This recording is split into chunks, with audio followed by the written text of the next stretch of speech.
आइए मैं आपको एकदम आसान शब्दों में समझाता हूँ कि हमारे देश में एलपीजी का शॉर्टेज क्यों हुआ।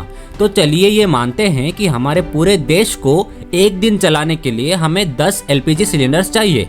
इन 10 में से 4 एलपीजी सिलेंडर्स को हम हमारे देश में ही बनाते हैं और बाकी के 6 एलपीजी सिलेंडर्स हम दूसरे देशों से इंपोर्ट करते हैं। पर दिक्कत यह है कि हम ये 6 के 6 सिलेंडर्स एक ही रास्ते से मंगवाते हैं, जो कि है स्ट्रेट ऑफ हॉर्मुज।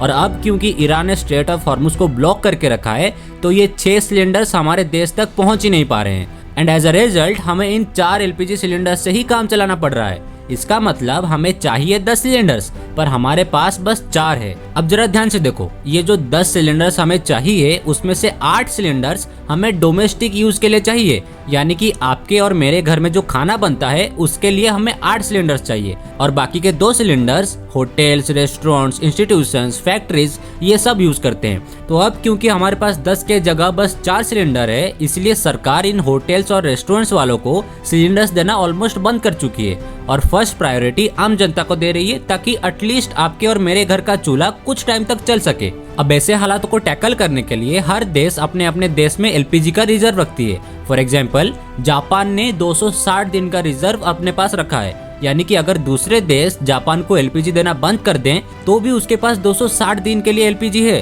अमेरिका के पास 200 दिन का है, चाइना के पास 110 दिन का एलपीजी रिजर्व है और हमारे पास कितना है?